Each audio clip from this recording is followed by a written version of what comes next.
Okay, Molly Rauch, what did we cover? We moved your E finally to the third string. This is E9. Same as your open E and E5. These are unisons, the same exact pitch. And you're going to start by going up 3 notes for a major scale. E, F sharp, G sharp. And use a down, down, up 3-beat pattern.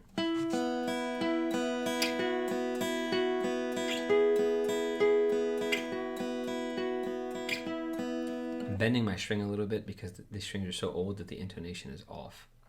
And then you want to do the descending portion of the scale, which is 8, 7, 6, 5, 4, 3, culminating at this G sharp, which is actually your starting point. It's the top 3 notes of an E major chord. And so by starting at this G sharp and winding up at the G sharp an octave higher, you get the full pattern. And again, a little bit out of tune, but you'll live. Will live. Down, down, up. And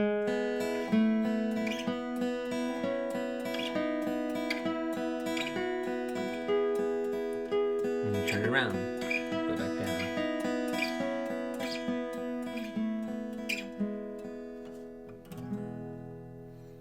Okay, we introduced active scales. By that I mean a scale that goes diagonally across the strings as opposed to parallel or perpendicular.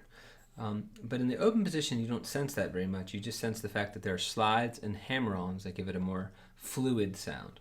So you start by sliding 2 to 4 with your ring finger. And you hammer on 2 to 4 on the A string. And then play the tonic at the top. And then do it in reverse. A. D. G is the anomaly. Slide on your second finger. That sort of preempts the position shift. And I gave you 2 licks based on these. One is the Allman Brothers, the intro to Ramblin' Man, which is the G scale in reverse. And then in addition to the scale, you play D string 2nd fret, D string open. So it becomes...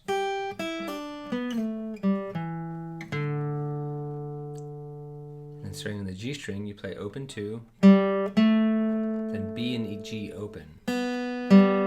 That's the first 4 notes. Now a pair of pull-offs. B string 1 to open, G string 2 to open. And then you're going to do parallel thirds, 5, 5, 4, 3. Here's the whole thing. 1, 2, 3, 4. Whoops.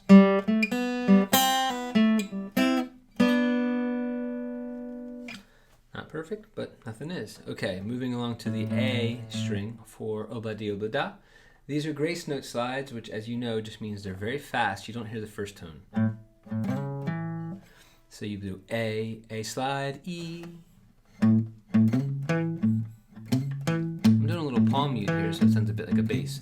Desmond has a barrow in the E. Miley is the singer in a band.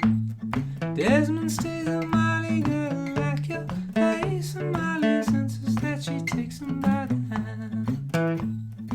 D-O-bla-da, life goes on. We'll get to that next bit later. But if you get that far, it's an F sharp minor. That's the harmony, but the riff would be 2, 2, 5, 4. The slide doesn't really work as well here. So I might just play it this way. And back to the A. La, la, E.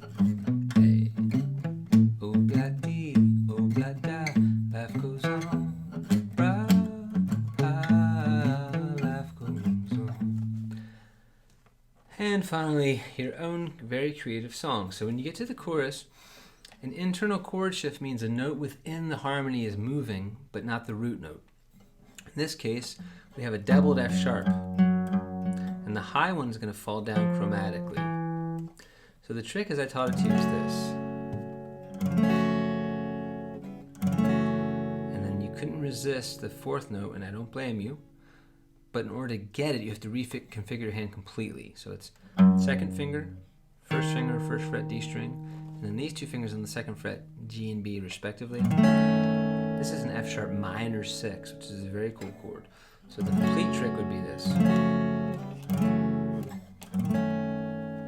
you hear that everywhere in pop music and jazz and even classical. But what we did was slightly different. We did this, then to a dominant 7, which suggests a new melody, as you said, so I hope you can hear it or find it. And then a B minor, we experimented with walking the bass down instead. So open A, then G in the bass. And there's so many ways you could go from here. You could just make the bass F sharp, which is a very dark sound. You could just make the bass open E. Or you could go to an E chord. 1,